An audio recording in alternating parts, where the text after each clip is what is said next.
IELTS ரீடிங்கில் உங்களுக்கு last பேசேஜுக்கு போக முடியாமல் இருக்குதா, உங்களுக்கு டைம் காணாமல் இருக்குதா, இந்த வீடியோ பாருங்கள். 3 சீக்கிரம் சொல்கிறேன். உங்களுக்கு ஈஸியாக டைம் மேனேஜ்மெண்ட் பண்ணி ரீடிங்கை 60 மினிட்ஸில் கம்ப்ளீட் பண்ணலாம். ரீடிங்கில் 60 நிமிஷம் தருவாங்க, 40 கொஷன். ஸோ நிறைய ஸ்டூடெண்ட் என்ன செய்வாங்கன்னு சொன்னால் 25 மினிட்ஸ் 30 மினிட்ஸ் பேசேஜ் 1க்கே ஸ்பெண்ட் பண்ணிடுவாங்க. ஸோ உங்களுக்கு டைம் இல்லாமல் போகும். ஸோ இந்த வீடியோ பார்த்தீங்கன்னு சொன்னால் உங்களுக்கு 3 சீக்கிரம் சொல்கிறேன். உங்களுக்கு ஈஸியாக டைம் மேனேஜ் பண்ணி 3 பேசேஜுமே நீங்கள் ஈஸியாக கம்ப்ளீட் பண்ணக்கூடியதாக இருக்குது. சீக்ரெட், ஹோல் பேசேஜை ரீட் பண்ண வேணாம். பேசேஜில் ஹெடிங்கை மட்டும் ரீட் பண்ணுங்கள், ஃபுல் பேசேஜை ரீட் பண்ணாதீங்க.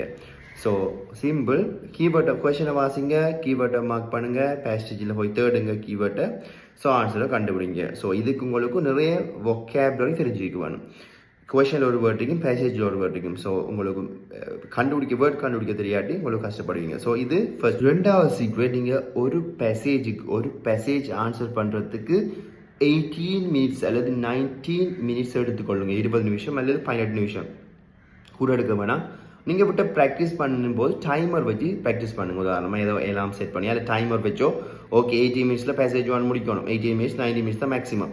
பேசேஜ் 2ம் 90 மினிட்ஸ் 80 மினிட்ஸ், பேசேஜ் 3ம் 19 மினிட்ஸ் 80 மினிட்ஸ்.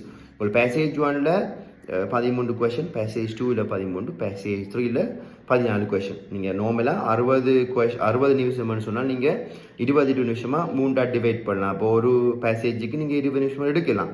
நானே 18 மினிட்ஸில் செய்ய சொல்கிறேன்னு சொன்னால் உங்களுக்கு கடைசியாக நீங்கள் எக்ஸாம் பேப்பர் முடிக்கும்போது மேலே டைம் ரிமைனிங் போய்கொண்டிருக்கும். அதில் கட்டாயம் 3 நிமிஷம் டைம் ரிமைனிங் இருக்க வேணும்.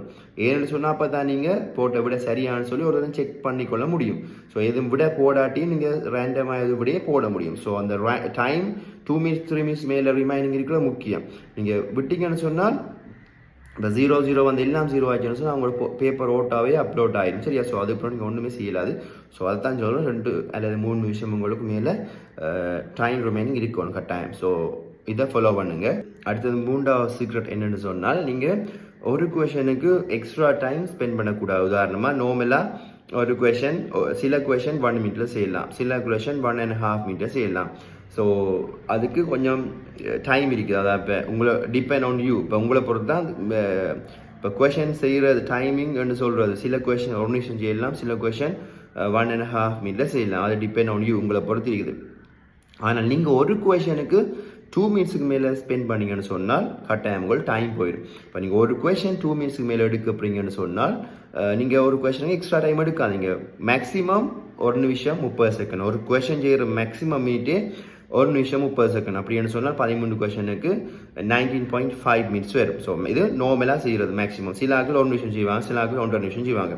ஸோ அதான் சொல்கிறேன், மேக்ஸிமம் நீங்கள் ஒரு கொஷின் செய்யக்குள்ள 1 நிமிஷம் 30 செகண்ட் மட்டும் எடுத்துக்கொள்ளுங்க. இப்போதை ப்ராக்டிஸ் பண்ணுங்க 1 நிமிஷம் 30 செகண்ட். ஸோ இதுக்கு மேலே போச்சுன்னு சொன்னால் அந்த கொஷனை விட்டு போட்டு நீங்கள் அடுத்த கொஷனுக்கு போங்க. ஸோ கடைசியாக நீங்கள் ஏதாவது ஒரு கெஸ்ஸிங் விடையே போடலாம். அல்லது நீங்கள் அந்த கொஷின் செஞ்சு கொண்டிருக்கக்குள்ள இப்போ 13 கொஷின் இருக்குது, 12 கொஷின் செஞ்சுட்டீங்க, ஒரு கொஷின் தெரியான்னு சொன்னால் ஏதாவது ஒரு கெஸ் விடையை போட்டு போங்க. ஏன்னா திரும்ப வந்து பார்க்கறது உங்களுக்கு டைம் இருக்காது. ஸோ அடுத்த நீங்கள் ஏதோ கெஸ்ஸிங் விடையை போட்டு போங்க. அப்படி இல்லைன்னு சொன்னால் நீங்கள் கடைசியாக வந்து ஏதாவது ஒரு விடையை போட்டுக்கொள்ளலாம். என்ன பொறுத்தவரைக்கும் நீங்கள் அவர்த்த போட்டுக்கொண்டு போகிறதா நல்ல. ஏன்னு சொன்னால் இப்போ உங்களுக்கு அந்த பேராகிராஃப் வாசிச்சு நீங்கள் இப்போ ஒரு பேசேஜ் பார்ட் 1 ஒரு பேசேஜ் 1 வாசிங்கன்னு சொன்னால் அந்த டைமில் அந்த வேர்ட்ஸ் எல்லாம் உங்களுக்கு மைண்டில் இருக்கும். இதே நீங்கள் பேசேஜ் 2ம் பேசேஜ் 3யும் போயிட்டு திரும்ப பேசேஜ் 1க்கு வரக்குள்ள உங்களுக்கு அந்த பேராகிராஃப் மறந்துடும். பேசேஜ் 3 பேராகிராஃப்லாம் மைண்டில் இருக்கும்.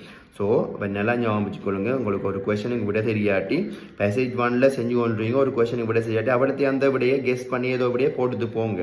திரும்ப வந்து அந்த பேசேஜ் மறந்துடும். ஸோ எதையும் பிளாங்கை விடாதீங்க. பிளாங்கை விட்டால் 0 மார்க்ஸ் வரும். ஸோ ஏதாவது கெஸ் பண்ணி போட்டிங்கன்னா கடைசி அவங்களுக்கு கட்டாயம் ஏதோ ஒரு மேபி சரி வரலாம். ஸோ அதான் சொல்கிறோம், உடனே பிளாங்கில் விடாதங்க. ஸோ இது நான் சொல்கிறேன் 3வது சீக்ரெட். ஸோ இப்படி ஃபாலோ பண்ணிங்கன்னா டைம் மேனேஜ்மெண்ட் ஈஸியாக நீங்கள் எல்லா கொஷின் செய்வீங்க, உங்களுக்கு நல்ல பேங்க் வரும். ஸோ இப்படி உங்களுக்கு நிறைய வீடியோ வேணும்னு சொன்னால் சேனலை ஃபாலோ பண்ணுங்கள். Don't forget to subscribe my channel. Thank you.